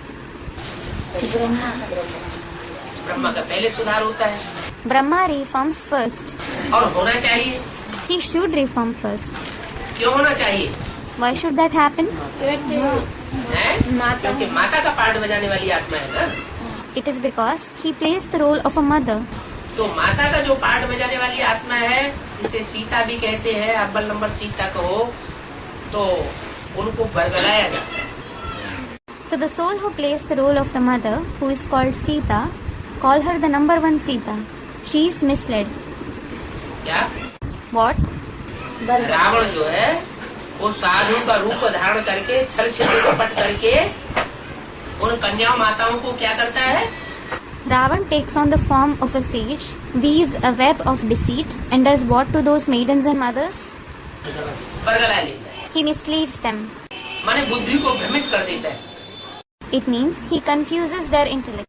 तो बुद्धि को भ्रमित करने से वो आत्माएं उनके वशीभूत हो जाती है। Those souls become influenced by him as their intellect is confused. होना नहीं चाहिए वशीभूत। They shouldn't actually be influenced. क्या नियम बनाया है? What rule was made? भारतीय परंपरा में नियम क्या बनाया है? What rule was made in the Indian tradition? नियम ये बनाया है कि पति कैसा भी हो, क्या कैसे भी संस्कारों वाला हो, लेकिन पत्नी का धर्म है कि वो जीवन में उसका हर कदम कदम में सहयोगी बनकर के। The law is that no matter how the husband is, no matter what sanskars he has, it is the duty of the wife to cooperate with him in every step of life. भुजा बनकर के रहे। She should become his helper. लेकिन विदेशी धर्मों में ये बात नहीं होती। But there isn't this feeling in the foreign religions. वो कहते हैं हम दूसरा कर लेते। They say, let's marry someone else. वो तो अब भी चल रहा है। थोड़ी सी स्थिति परिस्थिति खराब हुई, अरे हाँ मुसीबत में फंसे तो दूसरा कर लेते। If the situation worsens a little, they think, Arey, we have gotten tangled in such a bad situation. They take another husband. लेकिन गीता में ये बात बताई गई है, However, it is mentioned in the Gita, जो मानवीय मनुष्यों के द्वारा लिखी हुई गीता है, उसमें भी ये बात बताई गई है कि घर की स्त्रियां जब प्रदूषित हो जाती है, व्यभिचार में ग्रस्त हो जाती है, तो पतन होता है। it is mentioned even in the Gita written by humans. When the women of the house become polluted and indulged in adultery, there is degradation. परिवार का भी पतन होता है और परिवार के मानंद ये जो वसुधैव कुटुंबकम मानी जाती है, सारी दुनिया हमारा कुटुंब है, उस कुटुंब का, उस परिवार का, उस दुनिया का भी पतन हो जाता है। There is degradation of the family, the Vasudhaiva Kutumbakam, like family. The entire world is our family. There is the degradation of that kutumb, that family, and the world as well. इसलिए कन्याओं माताओं के ऊपर विशेष जिम्मेवारी है। This is why there is a special responsibility upon the maidens and mothers. इस बात की Of what? कोई भी कारण या कारण है, कोई भी परिस्थिति स्थिति आए, उन्होंने अपने जीवन में जिसको अपना सर्वोपरि माना है, No matter what situation or bad situation arises, he whom they have considered above all in their life, पति परमेश्वर मानते हैं, भक्ति मानते हैं। in the path of bhakti, they believe their husband is Parameshwar, that is the Supreme Lord, don't they? ये पति परमेश्वर मानने की परंपरा चली कहाँ से? From where did the tradition of considering the husband as Parameshwar begin? संगम युग से चली। It began from the cooperage. संगम युग में कहाँ से चली? From where did it begin in the cooperage? Brahma Kumari में। Student, from the Brahma Kumaris. Brahma Kumari में चली। From the Brahma Kumaris. अच्छा, ब्रह्मा कुमारी ही जो है वो पति परमेश्वर मानती है, वो तो सन्यासी है। Acha, so the Brahma Kumaris believe that their husband is Parameshwar. They are in fact sannyasis. वो सन्यासी है ना? भक्ति मार्ग वाला है ना। Student, there are those of the path of bhakti. भक्ति मार्ग वाले हैं? हाँ। आप ज्ञान मार्ग वाले हो गए? Those of the path of bhakti? Did you become those of the path of knowledge? आपकी दृष्टि वृत्ति कभी चंचल तो नहीं होती? Doesn't your drishti, that is vision, vibrations ever become inconstant? है? अगर दृष्टि वृत्ति चंचल होती है तो इसका मतलब वो रावणी संस्कार हमारे अंदर भी है ना? If your vision and vibrations become inconstant, it means there are the sanskars of Ravan within us too, aren't there? तो मूल बात है So the main thing is कि बाबा जब इस सृष्टि पर आता है और जो भी आत्मा एक बार निश्चय बुद्धि हो जाती है, क्या? when Baba comes to this world, the souls who have a faithful intellect once, what? कि हमने बाबा को पहचान लिया। That we have recognized Baba. जब हमने बाबा को पहचान लिया तो हमारे सर्व संबंध बाबा के साथ। When we have recognized him, all our relationships are with him. एक शिव बाबा और दूसरे संबंध में कोई भी हमारा कुछ भी नहीं। One Shiv Baba and no one else has any other relationship with us. They are nothing for us. एक परिपक्वता आ गई बुद्धि में। क्या? The intellect became firm. What? कि हमने एक ही मत पर चलने का दृढ़ निश्चय, दृढ़ फैसला कर लिया। We made a firm decision of following the opinion of the One. कुछ भी हो जाए, हम कदम कदम श्रीमत पर चलेंगे। No matter what happens, we will follow Srimad at every step. अगर ये पक्का कर लिया, If you make it firm, ज्ञान सुनना सुनाना बड़ी बात नहीं होती। see, it isn't a big thing to listen and narrate the knowledge. क्या? What? ज्ञान सुन लिया, दूसरों को सुना दिया, ये बड़ी बात नहीं है। You listened to the knowledge and narrated it to others. It isn't a big deal. अनुभव करना ये बड़ी बात है। उस ज्ञान को मानना और दूसरों से मनवाना, ये भी बड़ी बात नहीं है। To accept it and make others accept it isn't a big deal either. कोई फोर्सफुल आत्मा होती है, पावरफुल, मान भी लेती है और दूसरों से मनवा भी लेती है। If someone is a forceful or a powerful soul, he himself accepts the knowledge and makes others accept it too. जैसे इब्राहिम बुद्ध क्राइस्ट हुए, ये तो पावरफुल आत्मा है। Just as there are Abraham, Buddha and Christ, they are powerful souls. ये बात को मनवा ही लेते हैं अपने फॉलोअर से, तो ये भी कोई बड़ी बात नहीं। They make their followers accept their ideas at any cost. That isn't a big deal either. सबसे बड़ी बात है कि जो भी हमने ज्ञान माने जानकारी ली है सच्चाई की, उस सच्चाई की जानकारी को हम अपने जीवन में धारण करें और दूसरों को धारण करें। The most important thing is we should assimilate in our life whatever knowledge, whatever information of truth that we have obtained, and we should make others assimilate it too. उन बातों को, जो ज्ञान की बातें हैं, श्रीमत की बातें हैं, उनको हम अपने जीवन में निभाएं और दूसरों को निभाने के योग्य बनाएं। We should follow the points of knowledge of Srimad in our life and make others worthy of following them. ये बहुत बड़ी बात है। This is a very big thing. Number किस में बनते हैं? What makes you attain a high rank? ज्ञान सुनने सुनाने से नंबर बनते हैं। जीवन में उतारने से। ज्ञान को मानने और मनवाने से नंबर बनते हैं। Is a rank decided by listening to the knowledge and narrating it? Is it decided by accepting it and making others accept it? कि अपने जीवन में हम उस ज्ञान को धारण करके और निभाएं तो नंबर बनेंगे। Or will you get a high rank if you assimilate the knowledge in your life and continue to do it? निभाने से नंबर बनेंगे। You will get a rank on the basis of continuing to assimilate the knowledge. तो mostly लेकिन देखा क्या जाता है?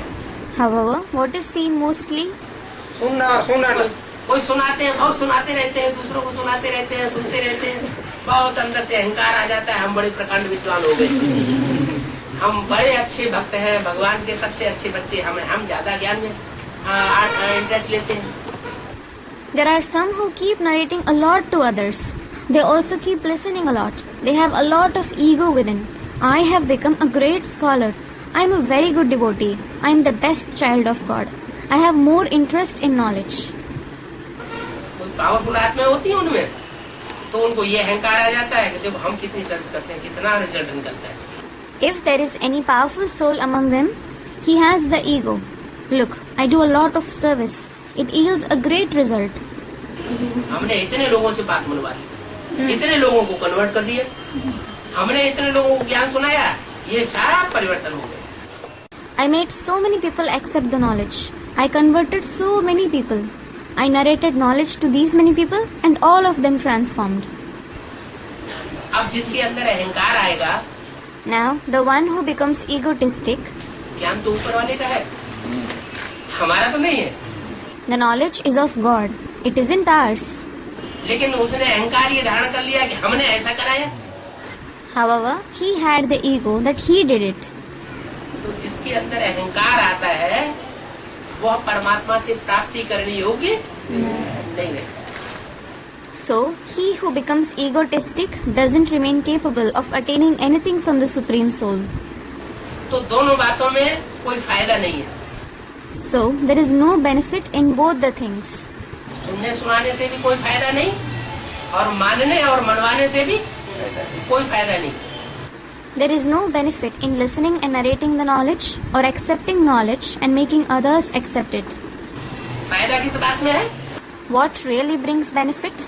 जीवन में उतार जीवन में धारण करें। We should assimilate it in life.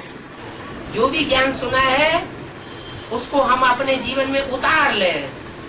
Whatever knowledge we have heard, we should bring it into practice in our life. अक्स कर लें, We should imprint it on our life. है? और जीवन में अक्स करते हुए प्रैक्टिकल जीवन में उसको उतारते हुए और दूसरों को भी कोशिश करें कि ये जो हमारे संसर्ग संपर्क में संबंध में आत्माएं आती हैं वो भी उन बातों को माने। While imprinting it on our life, while bringing it into our life in practice, we should try that the souls who come in our connection, contact and relationship also believe it. इस तरह अगर हम निभाएंगे तो उसकी कृपा के अधिकारी बनेंगे। So, if we continue to assimilate it this way, we will be subjected to His mercy. उसका जो वर्षा है उस वर्षे का वो बच्चा अधिकारी बनेगा। That child will become entitled to his inheritance. उससे 4 गुण स्वतः ही आ जाएंगे। He will automatically assimilate the 4 virtues. क्या? What? जो विशेष गुण है ईश्वरीय ज्ञान के। The special virtues of the Ishwarya knowledge. कौन कौन से विशेष गुण? Which special virtues? पवित्रता, शांति, आज्ञाकारी, वफादारी, ईमानदारी, फरमानबरदारी। Obedience, loyalty, honesty, compliancy. क्या? What? ये 4 गुण जब आत्मा में आ जाते हैं तो ये ईश्वरीय ज्ञान बहुत सहज हो जाता है। When a soul assimilates these 4 virtues, the Ishwarya knowledge becomes very easy. किसी प्रकार की कोई कठिनाई नहीं रहती। There doesn't remain any sort of difficulty. लेकिन माया मौसी ऐसी है,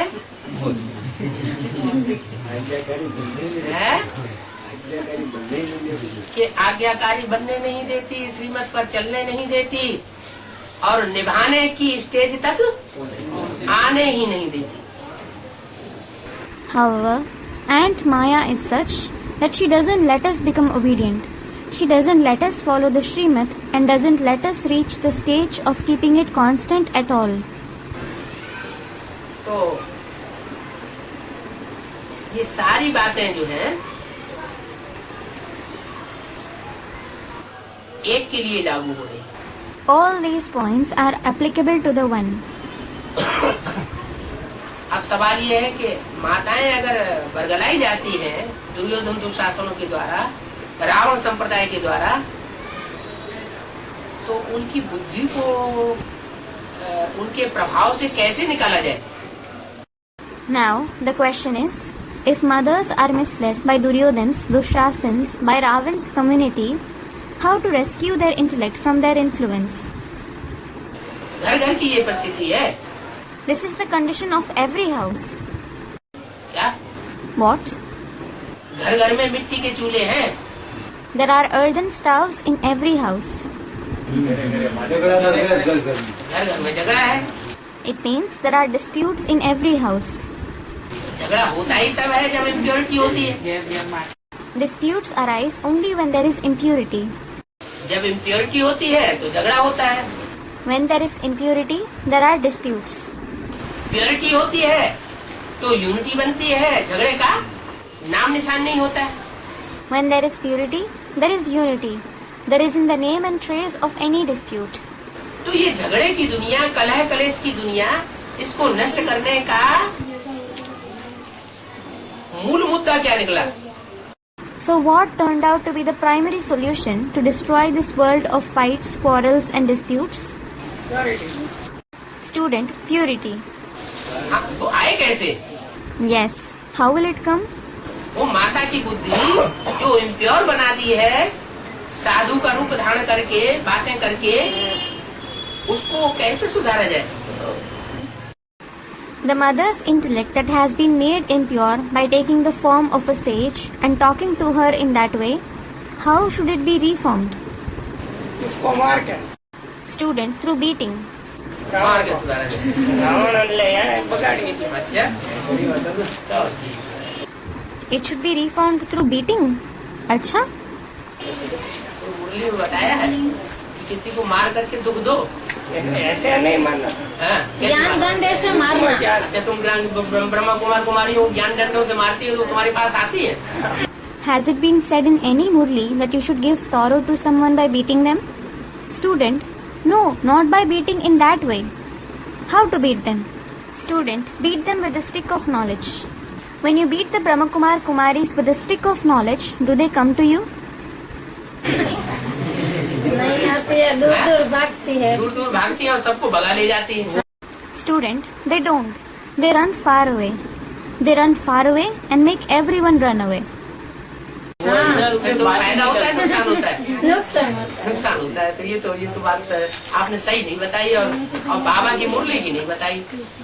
Then, do you gain profit or loss? There is loss.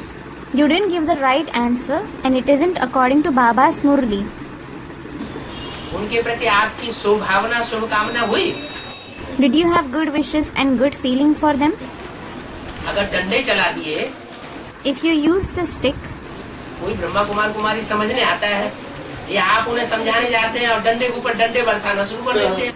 if a Brahma Kumar Kumari comes to you to understand the knowledge, or if you go to explain to them and start beating them with the stick, और बाद में ओम शांति करके भाग जाते हैं, बात ही नहीं करते। student, they say Om Shanti and run away. They don't talk at all. सही बोलता हूँ। और खास करके जो निमित्त बहनें हैं, इंचार्ज बहनें हैं, अगर उनके मान सम्मान का ध्यान नहीं रखेंगे, पूरे क्लास के अंदर उनसे प्रश्न पूछना शुरू कर देंगे, एडवांस की बात होगी तो उनका अपमान होगा ना, उन्हें तो अपमान फील होगा। If you don't pay attention to the respect and honor of especially the Nimit sisters, the sisters in charge, if you start asking questions about the advanced knowledge in the entire class, they will feel insulted, won't they? They will feel insulted. तो ये डंडे मारने से उनका सुधार हो जाएगा? नहीं। So, will they be reformed if you beat them with a stick in this way? No. सबसे पहली बात है हमारे अंदर शुभ भावना शुभ कामना है। The first thing is, we ourselves should have good wishes and good feelings. क्या शुभ भावना शुभ कामना है? What good wishes and good feelings should we have? कि माताएं जो सबसे ज्यादा गिरी हुई हैं, उन माताओं को जैसे शिव बाबा ने सबसे आगे बढ़ाया है, ऐसे हम भी उन माताओं को आगे बढ़ाएं। Mothers who have degraded the most, like Shiv Baba has kept them ahead of all, we should also encourage them like this. क्या? What? ऐसे नहीं, अगर खुदा न खास्ता कोई माता विचलित हो गई तो नफरत कर दें, हम भी डाइवोर्स दे दें। It shouldn't be that, God forbid, if a mother becomes inconstant, we hate her and divorce her. क्या? What? नहीं, No. नफरत से सुधार नहीं होगा। There won't be reformation through hatred. नफरत करना ये रावण का गुण है, अवगुण है। To hate someone is a bad trait of Ravan. ये राम का गुण नहीं है। It isn't Ram's virtue. Student comments. हाँ, Yes. राम का गुण ये है कि जो नफरत करते हैं हम उनको भी उतना ही मान सम्मान और प्यार देवें जितने कि वो अधिकारी हैं, क्योंकि उनका दोष नहीं है। The virtue of Ram is, to those who hate us, we should give as much respect, honor and love as they deserve, because it isn't their fault. जैसे कोई बच्चा बुद्धू बच्चा है और बच्चे को कोई चोर डकैत बरगला करके ले जाते हैं, Suppose there is a child with a childlike intellect, and thieves and dacoits mislead him and take him away. तो बाप को बच्चे के ऊपर क्रोध आना चाहिए क्या कि तू क्यों चला गया? So, should the father be angry on the child and say, "Why did you go away?" Student, no. वो तो बच्चा बुद्धि है। He is the one with a childlike intellect. ऐसे ही ब्रह्मा भी जो अव्वल नंबर ब्रह्मा है उसने भी बच्चे का पार्ट बजाया ना, बच्चा बुद्धि था ना। Similarly, the number one Brahma also played the part of a child, didn't he? He was the one with the childlike intellect, wasn't he? वो तो अव्वल नंबर आत्मा बनती है कृष्ण की, He becomes the number one soul of Krishna. है? लेकिन जो पहले नंबर पे आता है ब्रह्मा, गीता माता, वो भी बच्चा बुद्धि। However, Brahma, the mother Gita, who is number one, also has a childlike intellect. माता ही है। Student, she is the mother, isn't she? हाँ, माता ही है, बच्चा बुद्धि है, रचना है पहली। Yes, she is a mother herself. She is the one with a childlike intellect and the first creation. वो अव्वल नंबर रचना नहीं है, लेकिन पहले नंबर की रचना है। She is in the number one creation, but she is the first creation. जो पहले नंबर की रचना है, उस रचना का भारतीय परंपरा में ऐसा रूप बना है कि वो सारा जीवन अर्पण ही करती रहती है। The one who is the first creation, such form of hers has been made in the Indian tradition that she keeps making sacrifices throughout her life. क्या What? बच्ची के रूप में जन्म लेती है तो बाप के अधीन होती है, माँ के अधीन होती है, बड़े भाइयों के अधीन होती है। When she is born in the form of a daughter, she is under the control of her father, her mother and her elder brothers. शादी हो जाती है तो पति के अधीन हो जाती है, पति की सेवा करती है। When she is married, she remains under her husband. She serves her husband. खुदा खास्ता पति ने शरीर छोड़ दिया तो जो बच्चे तैयार होते हैं उन बच्चों के अधीन हो जाते हैं। God forbid, if the husband dies, she comes under the control of the children who are born. और जो भी वर्षा है बाप दादे की प्रॉपर्टी का, वो किनको अर्पण कर देती है? And whom does she offer the inheritance of property of the father and grandfather? बच्चों उन बच्चों को अर्पण कर देती है। She offers it to the children. खुद कोई हिस्सा नहीं लेती। She herself doesn't take any share. और भारतीय परंपरा में ये अभी तक ये नियम रहा क्या? This has been the rule in the Indian tradition till now. What? कि माता को कोई वर्षा नहीं दिया जाता, वर्षा दिया जाता है बाप को। बाप का बच्चों को। Mothers aren't given any inheritance. The inheritance of the father is given to the children. जो बड़ेला बच्चा होता है ना, जो ज्यादा प्योरिटी की पावर से पैदा होता है, उस बड़े बच्चे को सारा वर्षा दिया जाता है। The elder child, who is born through a lot of power of purity, he is given the entire inheritance. बाद में फिर नंबरवार दूसरों को। Then it is given to others number wise. तो ये जो सारी परंपराएं भारत की पड़ी हुई है, वो यहाँ की डाली हुई परंपरा है। So all these traditions of Bharat are laid here. Brahma के रूप में जिसने पार्ट बजाया, जो माँ के रूप में पहली रचना है, उसको विष्णु का वर्षा नहीं मिलता। The one who played the part in the form of Brahma, the one who is the first creation in the form of the mother, she doesn't receive the inheritance of Vishnu. जो स्वर्ग का वर्षा है, किसको मिलता है? Who receives the inheritance of heaven?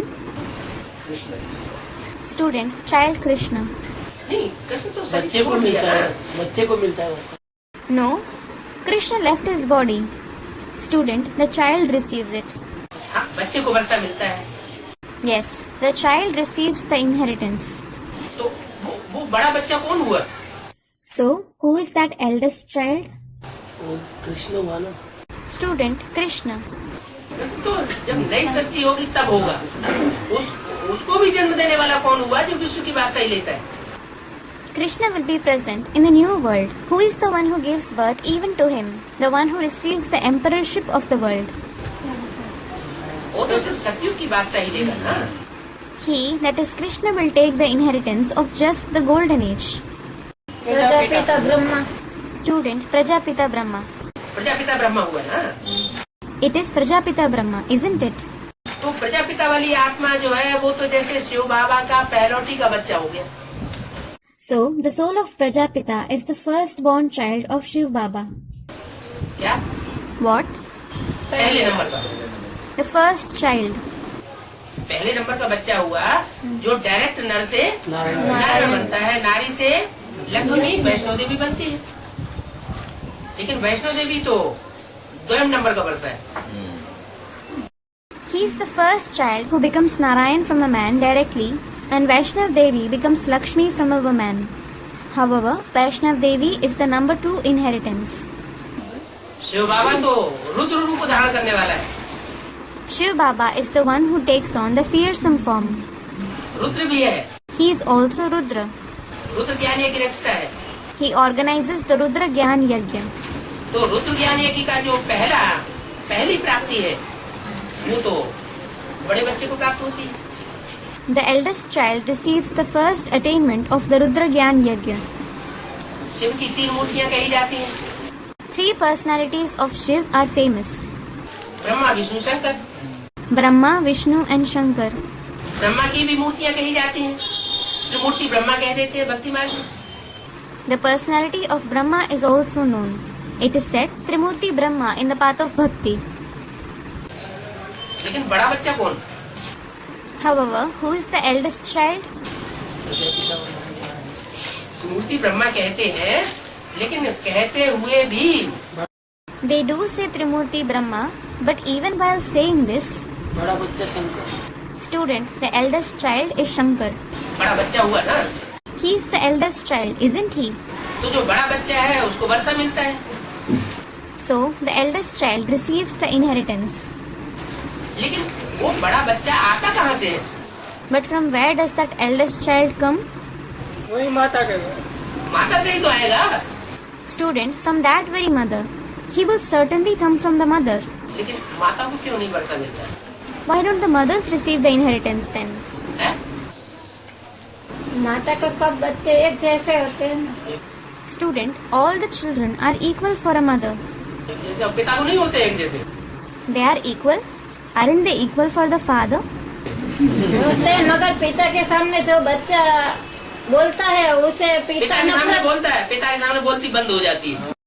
Student, but the child who speaks in front of the father, he speaks in front of the father? He is left speechless in front of the father. तो नफरत करता है ना। हैं? तो पिता के सामने बोलता है तो पिता उसे नफरत करते हैं ना। नहीं। Student, if he speaks in front of the father hates him, doesn't he? No, he doesn't hate him. बाप सबको नफरत नहीं करता। A father doesn't hate his children. A father doesn't hate his children. गुरु अपने शिष्यों से कभी नफरत नहीं करता। A guru never hates his disciples. जो टीचर है वास्तव में, जो वास्तविक टीचर है वो कभी भी अपने विद्यार्थियों से नफरत नहीं करता। And the one who is truly a teacher, he never hates his students. ये तीनों संबंध ऐसे हैं जो हमेशा यही चाहते हैं कि हमारा बच्चा, हमारा विद्यार्थी, हमारा शिष्य हमसे भी ऊंचा बढ़े, हमसे भी आगे बढ़े।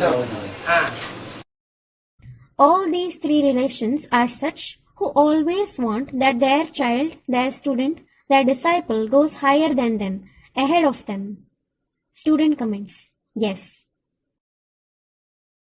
और जो सुप्रीम सोल है, सुप्रीम फादर, उसके लिए तो हम ये उंगली उठा ही नहीं सकते। तो वो ऐसा पार्ट बजाएगा कि किसी के प्रति पक्षपात करेगा, किसी के प्रति पक्षपात नहीं करेगा, किसी को प्यार देगा, किसी को ठुकराएगा। Moreover, we can't raise an objection for the Supreme Soul, the Supreme Father, that he will play such a role, that he becomes partial towards some, that he will love someone and he will reject someone else. तो सवाल ही पैदा नहीं होता। This question doesn't arise at all. वास्तविक बात यह है कि सुप्रीम सोल जब प्रवेश करता है, In reality, when the Supreme Soul enters a body, तो प्रवेश करके सुप्रीम सोल का मुख्य लक्ष्य क्या होता है? what is his main aim? पतितों को पावन बनाना। मुख्य लक्ष्य है पतितों को पावन बनाना। His main aim is to make the sinful ones pure. अब पतितों को पावन किसके द्वारा बनाया जाए? Now, through whom should the sinful ones be made pure? सिर्फ माता तो नहीं चलेगी इसमें भी। पतितों को पावन किसके द्वारा बनाया जाएगा? Through whom will the sinful ones be made pure? Shankar वही बच्चा पहला। कोई मीडिया बनेगा ना। Someone will become a media, won't he? जैसे पावन देवताएं थे वो द्वापर युग से पतित बने, Just like the pure deities became impure since the copper age. तो किनके द्वारा बने? Through whom did they become that? Prajapita Brahma ने। रावण के द्वारा। इनका बोलो। द्वापर युग से द्वैतवाद शुरू हुआ ना। The dualistic age began from the copper age, didn't it? दूसरी मतें देने वाले इस सृष्टि पर आ गए ना। Those who give different opinions came into this world, didn't they? तो अनेक प्रकार की मतें देने वाले जो इस सृष्टि पर आ गए, उन 10 मत देने वाले रावण के द्वारा इस सृष्टि का पतन हुआ। So, those who give many kinds of opinions, those who came into this world degraded because of that Ravan who gives 10 opinions. उसने अपनी मतें दी और अपने संग के रंग में ला करके और सारी सृष्टि को पतन के गर्त में डाल दिया। He gave his opinions and he put the entire world in the ditch of degradation by coloring them with his company. तो यहाँ भी पतन कब होता है और उत्थान कब होता है? Here as well, when does the degradation and uplift take place? एक के संग के रंग से सदगति होती है, अनेकों के मत और अनेकों के संग के रंग से दुर्गति होती है। Sadgati takes place through the color of the company of the one, and degradation takes place through the color of the company of many. और संग भी तब किया जाएगा जब पहले उसको पहचाना जाए। And you can keep someone's company when you recognize him. कि बिना पहचाने कोई किसी का संग करता है? Or does someone keep someone else's company without recognizing him? पहचानने के बाद। हैं? पहचानने के बाद। Student, after recognizing. पहचान लेता है तो संग करता है कि ये अच्छा है, Yes, when someone recognizes that he is good, इसका संग करना चाहिए। he takes his company. तो शिव बाबा जब इस सृष्टि पर आते हैं तो यही बात पहले सिखाते हैं कि बच्चे पहले अपनी आत्मा को पहचानो और मेरे को पहचानो। So, when Shiv Baba comes to this world, he teaches this very thing first. Children, recognize your soul first and then recognize me. सबसे पहले जो भी किसी को ज्ञान सुनाओ तो सबसे पहले क्या परिचय देना चाहिए? Whenever you narrate knowledge to someone, what introduction should you give first? आत्मा का। बाप को। पहला परिचय देना चाहिए बाप का परिचय। You should give the father's introduction first. जैसे तुम्हारा लौकिक बाप है शरीर को जन्म देने वाला, ऐसे इस शरीर में तुम्हारी जो आत्मा है जो इस शरीर से भिन्न है, उस आत्मा का बाप कौन? Just like there is your Lokik father who gives birth to your body, similarly, the soul that is in the body, which is different from this body, who is the father of that soul? Student, the Supreme Soul. Supreme soul Hindi, Supreme Soul, the point. Supreme soul तो हिंदी है। The Supreme Soul is certainly a point. Prajapita Brahma. अरे आत्मा जो है उस आत्मा का बाप कौन? Arey, who is the father of the soul? तो कहेंगे परम पिता परमात्मा Shiv. It will be said that the Supreme Father, Supreme Soul, Shiv. अकेले परम पिता भी नहीं, अकेले परमात्मा भी नहीं, Neither the Supreme Father alone, nor the Supreme Soul alone. परम पिता सुप्रीम सोल शिव को कोई पहचान नहीं सकता अगर वो परम पार्टधारी हीरो पार्टधारी में प्रवेश न करे। No one can recognize the Supreme Father, Supreme Soul, Shiv, if he doesn't enter the Supreme Actor, the hero actor. तो उसकी पहचान भी नहीं हो और Then no one would recognize him. And Prajapita को भी तब तक कोई पहचान नहीं सकता जब तक उसमें सुप्रीम सोल शिव प्रवेश न करे। no one can recognize Prajapita until the Supreme Soul Shiv enters him. सो दोनों आरस परस है। So, both are interdependent. जैसे इस दुनिया में पार्ट बजाने के लिए आत्मा अकेली पार्ट नहीं बजा सकती और शरीर अकेला पार्ट नहीं बजा सकता। Just like to play a part in this world, a soul or a body can't play a part alone. शरीर और आत्मा दोनों का मेल होता है तो पार्ट चलता है। When both the body and the soul meet, the part continues. तो ऐसे ही इस सृष्टि पर ये नियम बना हुआ है। एक है अभोक्ता आत्मा, अभोक्ता भी है अकर्ता भी है, और दूसरी है भोगी आत्मा, भोगी भी है और सबसे ज्यादा कर्म करने वाले भी। Similarly, this law has been made in this world that one is the abhokta soul. He is abhokta as well as akarta, and the other soul is the bhogi soul. He is abhogi as well as the one who performs actions the most. कर्ता भी है भोक्ता भी है, और दूसरी आत्मा अभोक्ता है अकर्ता है। He is karta as well as bhokta, and the other soul is abhokta and akarta. तो दोनों का मेल चाहिए। So the combination of both is required. वो सुप्रीम सोल जब प्रवेश करता है भोगी में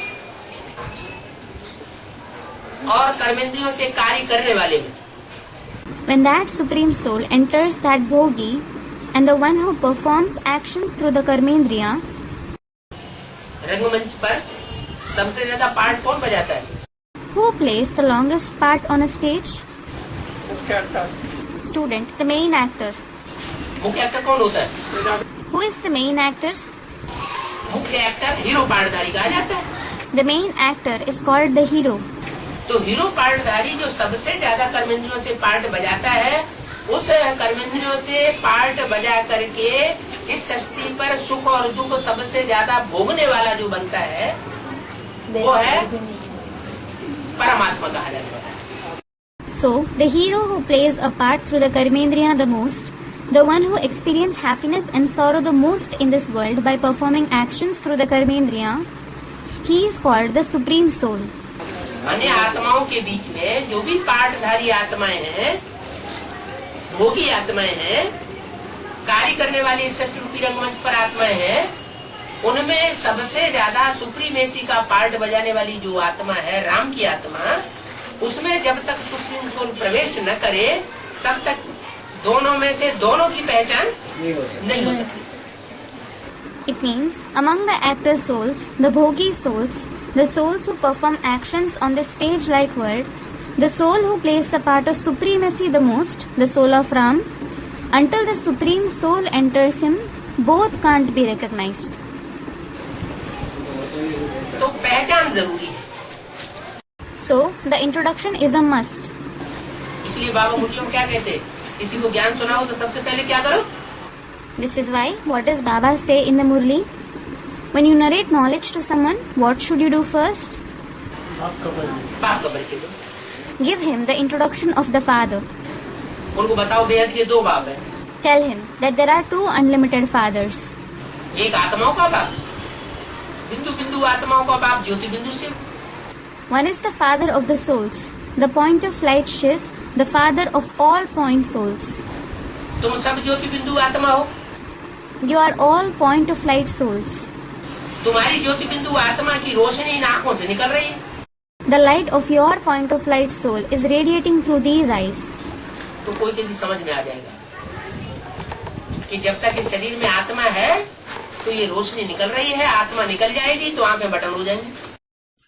So, anyone will understand that as long as there is a soul in this body, the light is radiating.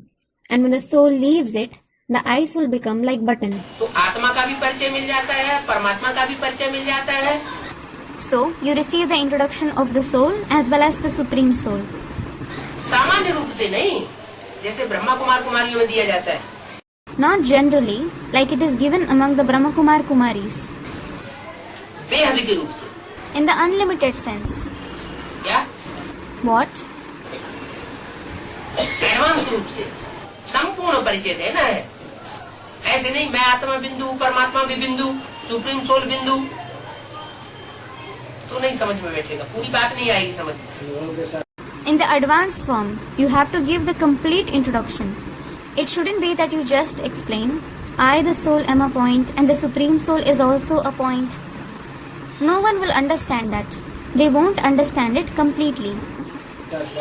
इसके साथ ये भी बताओ कि वो सुप्रीम सोल कौन से शरीर में आकर के इस सारी सृष्टि को सुधार करके जाता है, सारी सृष्टि का परिवर्तन करा के जाता है।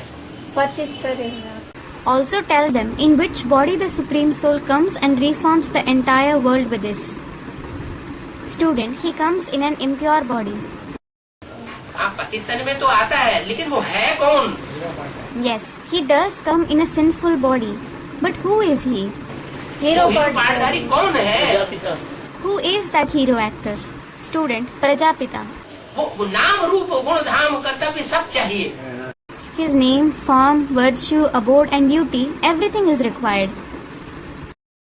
उसका पूरा पता एड्रेस चाहिए जो निश्चय पत्र में लिखवाया जा सके। प्रजापिता ब्रह्मा कुमार हाँ, तो उसका नाम चाहिए। वीरेंद्र देव दीक्षित। लौकिक दुनिया में उसका नाम लिखवाओ, इतना तक पढ़ाई पढ़ाओ। His complete address, which can be written on the letter of faith, is required. Student, Prajapita Brahma. Yes, his name is required. Make him write his name in the Lockic world. Teach them to such an extent. पढ़ा कर अपने मुंह से नाम बोलने की जरूरत नहीं है। By teaching, there is no need to tell the name through your own mouth. उस आत्मा को इतना गहरा तक ज्ञान दो कि उसकी बुद्धि में ये बैठ जाए कि अमुक नाम वाला, लौकिक रूप से शरीर का नाम ये, जैसे दादा लेखराज का नाम बताते हैं। Give that soul knowledge in such depth that it should sit in his intellect, that the person with this name, the Lockic name of the body is this, just like they take the name of Dada Lekhraj. वो तो शरीर छोड़ गए। He left his body. अभी वर्तमान में कौन पाठधारी? Now, who is the actor at present? वो नाम क्या है, उसका रूप क्या है, उसका फोटो कैसा है, हुलिया क्या है, हुलिया। What is his name and form? How is his photo? What is his appearance? तो जानवर बेचते हैं ना, हाँ। तो जानवर का हुलिया लिखा जाता है। When someone sells an animal, they write down its appearance. उसके क्या क्या निशान है, कैसे कैसा है। What signs does it have and how it is? तो हुलिया माने रूप, धाम माने उसका एड्रेस, कहाँ रहता है, कहाँ का रहने वाला, कहाँ जन्म लिया, गुण, कर्तव्य, सारी बातें उसकी बुद्धि में जब बैठा देंगे तो उसको परिचय पक्का मिल जाता है कि ये है परमपिता परमात्मा शिव का पाठधारी। His appearance means his form. His abode meaning his address, as to where he stays, where he belongs to, where he was born. His virtue and duty. When you make everything sit in his intellect, he receives the complete introduction that this is the actor who plays the part of the Supreme Father, Supreme Soul Shiv. और इसकी मत पर चलना है क्योंकि यह है ऊंचते ऊंच पाठधारी। And you have to follow his opinion because he is the highest actor. ऊंचते ऊंच की मत पर चलेंगे तो ऊंचे से ऊंचा बनेंगे। If you follow the opinion of the highest, you will become the highest. और नंबरवार देहधारी मनुष्य गुरुओं की मत पे चलेंगे तो उन्हीं के धर्म में कन्वर्ट हो जाएंगे। And if you follow the opinion of the bodily religious gurus, number-wise, you will convert to their religion. इसलिए मुरली में बोला जो जिस धर्म का होता है वो उसी की बात मानता है। This is why it is said in the Murli, whoever belongs to whichever religion, he follows only his opinion. ब्राह्मण में भी ऐसा है। It is the same among the Brahmins too. जो जिस धर्म का होगा वो उसी की बात मानेगा। One will follow the opinion of the one to whose religion he belongs. क्या? What? कोई प्रकाशवाणी कुमारी का दादी के धर्म का होगा तो फट से कहेगा हम तुम्हारी बात तब मानेंगे जब पहले दादी को समझाओगे। If someone belongs to the religion of Dadi Prakashmani Kumarka, he will instantly say, I will believe you only when you first go and explain to Dadi. तब तक हम नहीं मानने वाले। I won't believe till then. कोई जगदीश भाई के धर्म का होगा तो यही कहेगा इस दुनिया में सबसे ज्यादा ज्ञानी आत्मा जगदीश भाई है। If someone belongs to the religion of Brother Jagadish, he will say that the most knowledgeable soul in this world is Brother Jagadish. वो जब तक नहीं मानेंगे तब तक हम तुम्हारी कोई बात सुनते हुए भी नहीं सुनेंगे। एक कान से सुनेंगे दूसरे कान से निकाल लेंगे। हमको सुना लो। Until he accepts something, we won't listen to any of your words even while listening to them. We will listen to it through one ear and let it go out through the other. You may go on narrating to us. तो प्रकृति माता का भी परिवर्तन करने के लिए क्या करना चाहिए? So what should you do to reform even Mother Nature? Student, affection. हाँ, स्नेह से उसको समझाना पड़ेगा। Yes, you will have to explain to her with affection. स्नेह माना योग, याद। Affection means yog, remembrance. क्या? What? शिव बाबा की याद में जब तक हम प्रकृति माता को याद का सहयोग नहीं देंगे, उसके वाइब्रेशन को परिवर्तन नहीं करेंगे, तब तक ये प्रकृति चेंज होने वाली नहीं। आप कहो कि ज्ञान डंडों से उसको सुधार ले, ज्ञान सुना सुना के सुधार ले, वो सुधरने वाली नहीं है। और Until we give the help of remembrance in Shiv Baba's remembrance, until we reform her vibrations, this nature isn't going to change till then. If you say we will reform her with a stick of knowledge by narrating the knowledge, she isn't going to reform, she will degrade all the more.